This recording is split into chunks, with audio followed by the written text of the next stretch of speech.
There's a children's song about monkeys jumping on a bed, and somehow that song has more tension than Primate. Welcome to Creepin' It Real.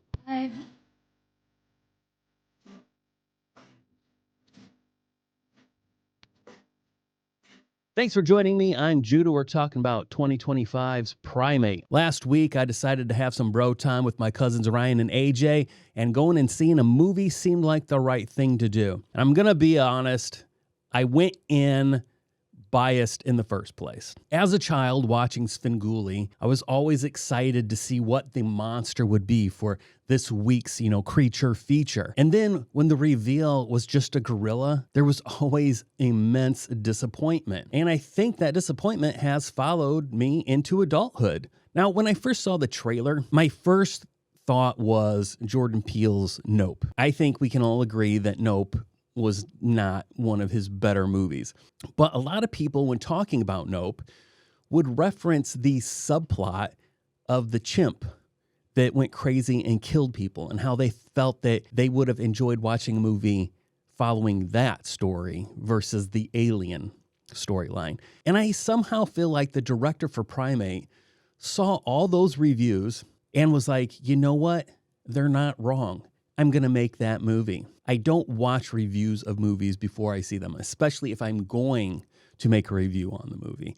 But again, I did not expect to go see this, so I broke that rule. It seems to be getting pretty good praise from people. People talk about it being fun and there being great kills. And I got to tell you, I just don't agree with that. I did not walk away with that same experience. There was exactly one kill, was the very first one, that I liked. And I was like, okay, well, if the rest of the kills are like this, then this could be good. Sadly, they weren't. If you didn't already realize, what we have is a chimp that is a family pet, or as they call it, a family member that was raised by this family, grew up with these two girls, raised by a deaf father, and a mother who is now passed. This chimp gets rabies. And for those of you who don't know, rabies causes people and animals that are affected to fear water.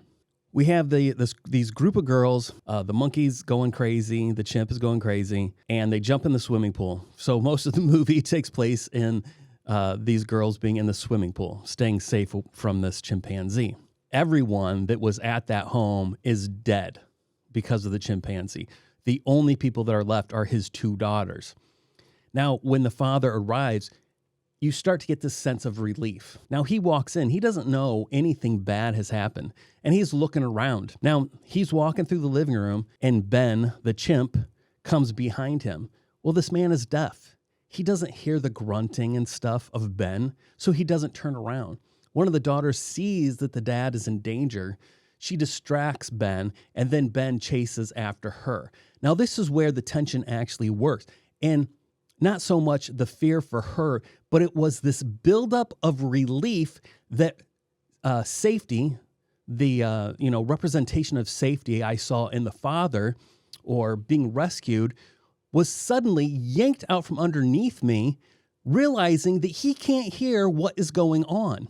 All of this horrible stuff is happening to his daughter, who's screaming and yelling and fighting off this chimpanzee, and the dad doesn't hear a thing, and he's focused on what's in front of him. They do eventually kill the chimp. The only thing that went through my head was, thank God this movie is over.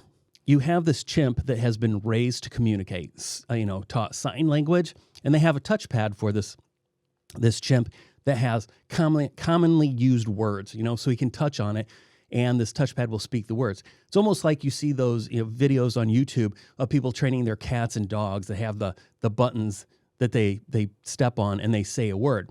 Well, there's only so many words that you can have. You know what I mean? And so you're going to be picking words that are common needs within the day.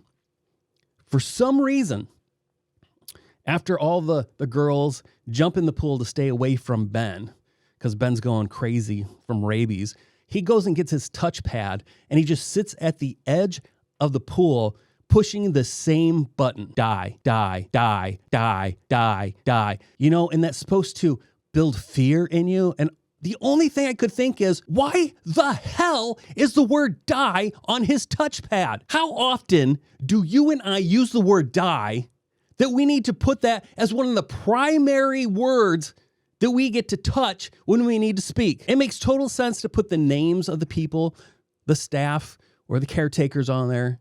You know, the word need, you know, nice, good, bad, things like that. Common communicative words make sense, especially when this especially when this touchpad has a limited amount of images that relate to words. Who was it that was like, you know what, we need to fill up this space with the word die, because he needs to use that word regularly in daily conversations. Now, look, based on the story, the mother who helped raise this chimp did die in the story before the story starts. So yes, I understand at some point they would need to explain to Ben death and why the mother is no longer there. But that's a one-time instant. There is no reason the word die ever needed to be on that touchpad. I had a good time hanging out with my cousins. We did laugh. There was one point where Ben yanks a guy over a balcony, and the camera follows him falling down this cliff the whole time, and then him cracking his head open.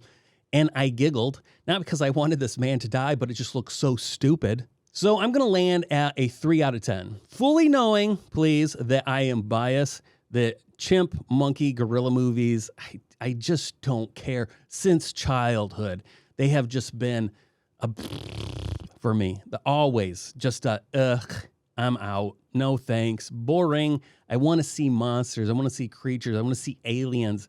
I want to see imagination. I want to see my world expand. I don't want to be forced back into what we see every day. But I also see that how this would work for people who want to see something real. That's how it causes fear for them, because they know about the real stories of people who have had pet chimps and those chimps going crazy and like ripping people's faces off. Those are real things. So I could understand how that would heighten the fear for some people. But for me, when I go, I want to see imagination. Also, even though the humor or, the deaths I can see for some people would be entertaining, for me, they felt uninteresting. They didn't feel imaginative. I didn't care about seeing a girl's head get smashed in with a rock. Yippee, skippy. I don't care. Now, I do want to point out the chimp was practical effects. There was a man in a suit, and that I praise them for that. Had this been CG, I would have even further been on the ick level, but I will give them props for going practical on this. So good job for that. In the end, my question for you is this. Do you think that I am way overblowing this touchpad thing? Would that affect you? Would that break the tension for you once your brain goes to the whole practicality of it, of why is that word on there? Or would you be able to gloss over that easily? I want to hear from you in the comments. Am I just taking this way too seriously? Do I need to just let it go, sit back, and enjoy a chimp killing people? Let me know. If you have any suggestions of other movies I should check out, please leave those in the comments. Thanks for watching. Please like, subscribe, and share. I'm Judah. This has been Creepin' It Real. I'll talk to you later. Bye.